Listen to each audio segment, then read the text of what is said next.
pledge of allegiance. Pledge allegiance to the flag of the United States of America and to the republic for which it stands, one nation, under God, indivisible, with liberty and justice for all.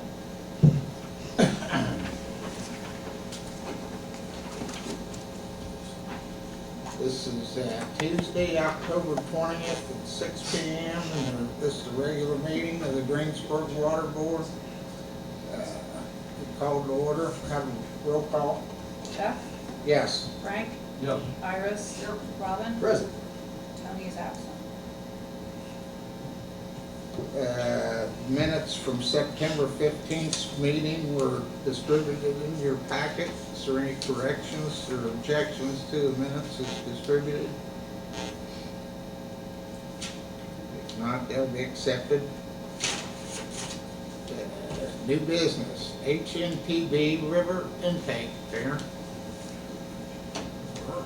Thought I'd do something a little different this month and kind of give you a couple of construction photos. So we'll just walk through a couple of these and kind of see the progress they've made. The last 2 months they're making really good progress. So right here we're looking at, this is where the new intake's going. These are the piles that were driven into the river. The new screen will be between the bank and where those piles are. Those piles are strictly to protect the new screens from any debris logs that float down the river. So, and there is the beginning of they're putting their coffer dam in. Basically, all they've done there is put some steel sheeting in there so they can dry up the area for their excavation. And you can see there, you can see the piles and sheeting, and that's the they're forming the slab and also part of the wall for that intake structure. And it screens, see the orange marking there? That's kind of the center of the screens will be between the rebar there and those pilings. Okay, there's the walls being formed up and poured, slabs in place, and then there, okay, there you get the back side there. There's some of the two pipes, and those are the two screens, and we got two valves there as well, and that will feed up to the low lift pump station. So, and there again, it's backfilled, pipes are installed, backfilled, and then you got they're getting ready to pour just a top, kind of more of a maintenance slab. And that was taken on the 16th. So when was that? Was that Monday? Friday. So that's probably the last photo. You can kind of see now the screens will be on to the left there between the pilings and the slab. And then when they get to where they're ready to put these things, they'll pull that and open the water back to that. So they've got a little dressing up to do along the bank and to stabilize it. Luckily, we have a lot of rock that we can use to stabilize that bank. And now we'll go to the low lift pump station.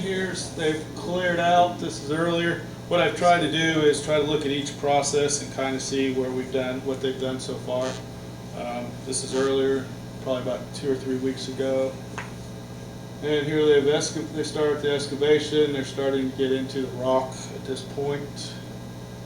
And again, they're still excavating rock, and I think they're still excavating rock as we speak. That's taken on the 14th. Yeah, they're still there today. So yeah, that hasn't changed much from what's out there right now. This is the clarifier excavation. This would have been earlier. He didn't put a date stamp on this, but you can start to see it. Basically, at this point, they're taking off. What they've taken off at this point is a little bit of rock and some soil, and they're getting down to where it's just all rock at this point. And now you start to see it's the shape, the circular shape of the clarifier take shape a little bit. Where the two excavators are is where the clarifier is going to sit. Back where the guy is standing, he's laying out the low service pump station base slab for that. And here you can see the clarifier forming the clarifier and rebar in place for the clarifier slab. You also got the center pipe, there isn't a photo, but that pipe is the feed pipe for the clarifier, or the drain line for the clarifier. It goes out toward the woods there. And then in the foreground here, you can see the base slab for that the pump station's been poured. Again, they're just here. They're setting up for the center pipe column that they'll be coming up with that, and they're getting ready to. They're starting to put in the rebar for the walls. Here they've got the interior wall forms in place, and they're working on the rebar for the walls. Too much else there. That was on the 15th. I believe they've got all the rebars done. They've got the exterior forming done, and I believe they're ready to pour, but they didn't pour today. They're pouring today. They poured today. They're pouring in quarters. Yeah, they've split the clarifier up into 4 quarters, and they'll pour 2 opposites, and then they'll pour the other 2 for stable. So probably by the middle of next week that will be done as well. And then here's the excavation earlier for the low service pump station. Again, you can kind of see how the rock gradation, the first 3 or 4 feet is kind of a mixture of soil and rock. And then once you get down into the rock, you can start to see the stratification over there to the right there. This is an earlier picture. We've seen this. It's already been poured, but there's the rebar for the pump station slab. Here's the rebars forming up for the walls, and the slab's been poured. And then they poured it in 2 pours. There's the one half that's already been poured and wrecked, and then they've got the other one ready to pour. And we have lots of rock. Here's a big pile from the clarifier. Again, they were able to, they got a pile up there. They separate the first couple feet that has a lot of the soils in it and kept the clean rock in this location here. And the blue machine in the background there is a rock crusher. It takes that pile to the right and turns it into that pile. So we've got quite a bit of this material. They're going to be able to use this to backfill around the structures, and also for making some roads, bases, and that sort of thing. So it's good material. That way we don't have to get rid of it. We don't have to the cost of having it come in and bring material in. So it's actually pretty good. It's a very green aspect if you look at it from that standpoint. So that's it. Very good. Any questions? The intakes in the river, how far down are they going to be from? They are. They didn't look very far down. They're not very deep. The river itself there is only about 7.5 feet deep. Your current intake screen is actually in the very bottom of the river, and what happens there, it silts in. That's why it fills up, and he has to back flush it almost every other day.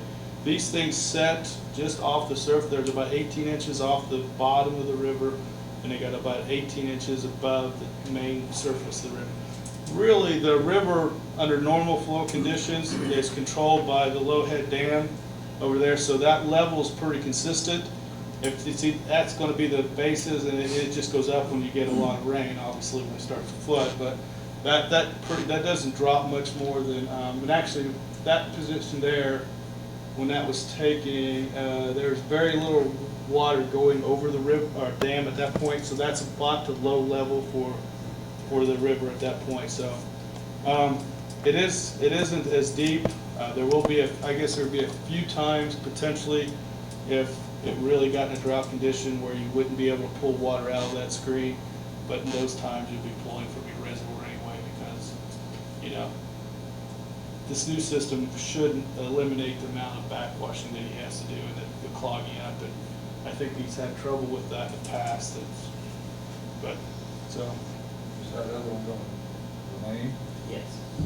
So you could use that. You little can route. flip flop. Use them both, and you can use them both at whatever you want to. That gives you some flexibility too if you want to take one down till your demand gets to where you need both of them. And it may be a case where now when we get the new one online, if Rick wants to go in and actually do some work and do some rehab on the existing one, you would have that ability too, much better, with not having to rely on that. Other questions? That's a good question. Very good. Thank you very much. Very interesting. It was quick too. It's actually they're moving pretty well. If they can get that the slab of the the low service pump station up, and then they can get, the thing is controlling right now is their masonry. They're trying to get that building enclosed before it gets too cold. If they can get that, then they should be able to work most of the winter. So that's what their goal is right now. So yeah, so they're moving exceedingly well at this point. What was the projected completion date? They have until June of next year. I think they're probably, I think what they built in taking basically December, January, part of February off. If they don't have to, then they'll probably finish early, yeah. I think they built in not having much work during those couple months. Given the size of it, that, you know, it's not something, you spend a lot more money trying to pour concrete when it's that cold. You end up kind of wasting your time a lot of times. Very good.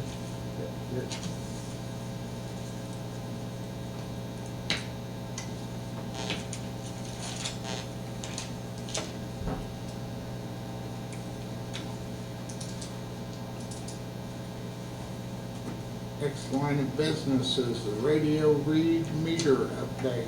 Donna, is that you or Rick? Yeah, I'll give a quick, we don't have a report prepared or anything, but we have 4,675 meters that we're getting readings from every day. We have 5 that are unrouted yet, and we're working on putting up more repeaters.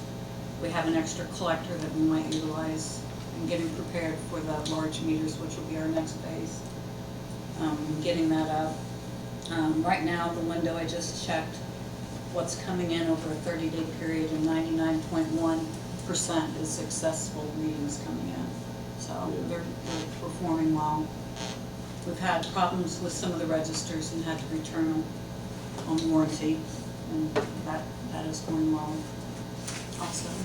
They're working with you well on the returns? Pretty good, yes. They had our salesperson for this area quit and take another job, so we're in between associates there, but other than that, everything's going well. Yes.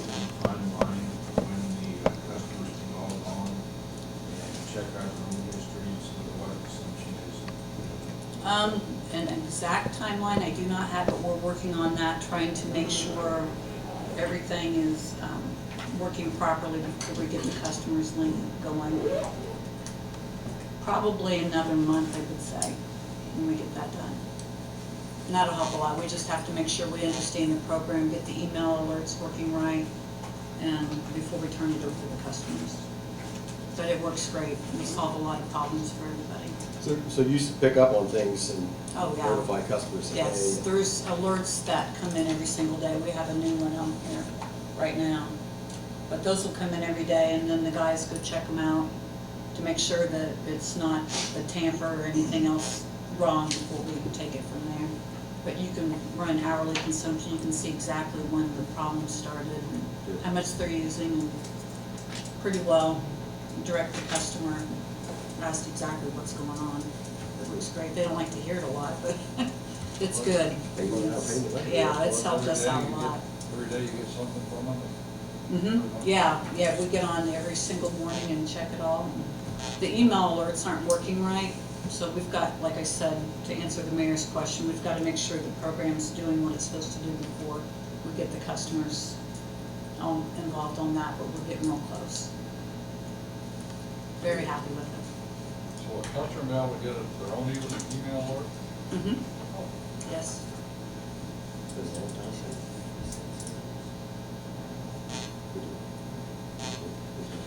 Did you say 4,675? Yes, that are And successfully these are all reading. residential or small commercial? Correct, yes, 5 8-inch meters. We do have a few large meters. Some of the larger meters that have stopped or needed repairs, we've went ahead and put radio reads in on those. So there are a few large ones, and I do not have that number, but they're coming in fine as well.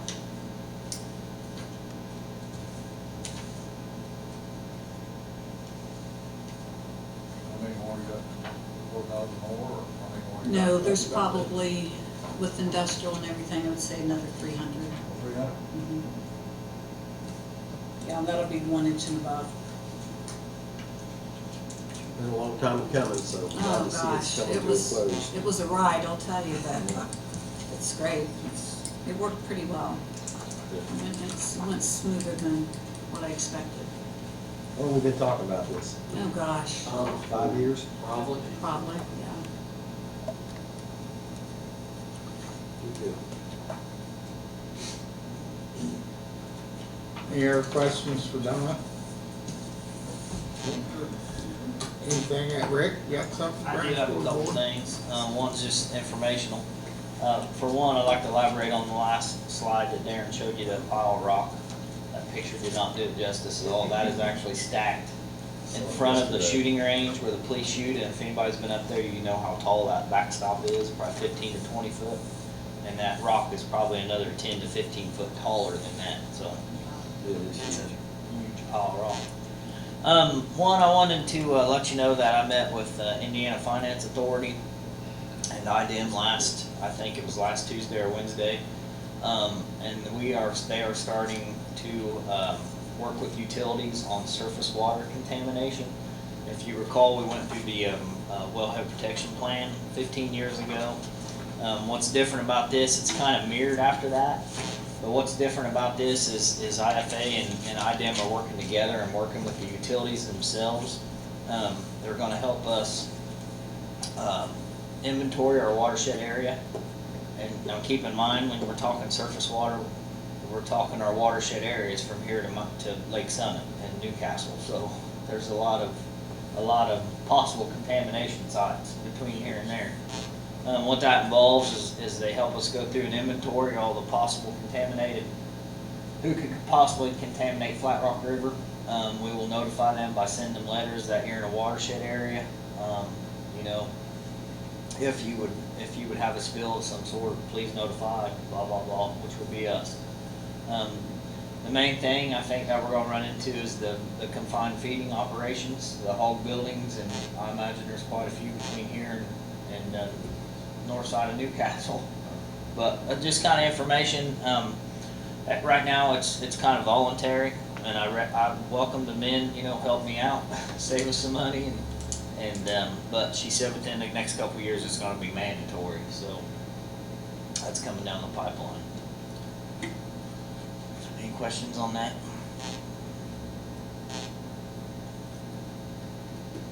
Okay. Nobody's going by. This is not one to buy. I just got these on my desk today. What had happened, we was out on Maple Street finishing up a water main. The guys were loading up water pipe on our rack. One slid off the front, busted the light on top of our new utility truck and scratched the hood. It's too nice of a truck not to fix, in my opinion. We've got two prices, one from Anna King, one from Tom Civic Chevrolet to fix this. The high one is Anna King. It came in at $1,799.99. I'll say this quick. Civic's was $901.61. I would like permission to go ahead and get that truck fixed by Tom Civic Chevrolet, and like I say, if it was our 15-20-year-old utility truck, but it's not, it's our new one, so. No insurance or? Well, it's below our deductible, so. Invoice for you to the $10 deduction per week, right? Clothing allowance for the winter. It was an accident. If you don't have accidents, you're not working. That's what I tell them, so. Move to approve. Motion's been made, to get the utility truck fixed at Civics, low bid, right road. Second by Robin, or second by Iris, I'm sorry. Roll call. Yes. Okay, Chuck, Yes. Frank, Yes. Iris, Yes. Robin? Yes. Thank you. That's all I They have. make, I hope they match paint well now. It's white. It shouldn't be that hard. That's the first one of those I've had here in 15 years probably. Not Yeah. that. Yeah. First one you reported. There you go. Yes. They've been doing pretty good on our equipment, so. You know, when you get something new, it always makes a difference. Very Keep good. looking good. How's the fishing going at the reservoir? It's done now. We've Okay. been doing it, the last 2 months, we did it the first and third, Saturday, for the last 2 months, and Get everybody, attendance or? you know what, Chuck, I've been opening it and leaving, so, Oh, okay. I don't know, I'm not sure that the conservation officer's been going up there, at least I heard he's been going up there. So he's kind of policing it now. No problems resulting? No, we're still having Yeah.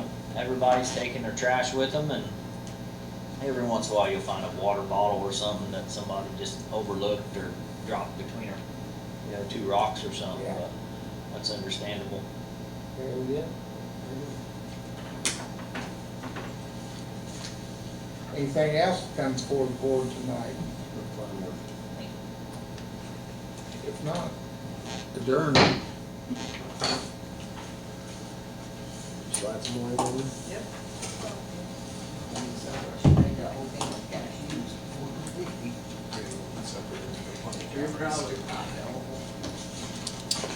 I mean, you spent a lot of money last Crazy, isn't it? year. I think, yeah, I've started doing all the food account claims and all that, so you're seeing that more. And TIF, the most we spent No, on just TIF plan. money, there was $1 million worth of claims last year. That's why I put that one item on plan, so we wouldn't have to. Darren's fault. Darren's fault. Don't blame me. We don't have to. It is progress. That was cool seeing the picture. 7:15, we are having a public hearing. It's awesome. Yeah. Yeah. As soon as that's done, you're welcome to get up and say. One is always just like when I scan it, because back in the day, it was me to scan and send it and then I just. And then after, That's okay. Well, it's consistent. You've always done that. You see the agenda. Give them something to do, yeah. well, we needed to do the plan regardless, for sure, and so that would be, we've got our ordinance revision discussion on there, so, yeah. Well, we Yeah. still,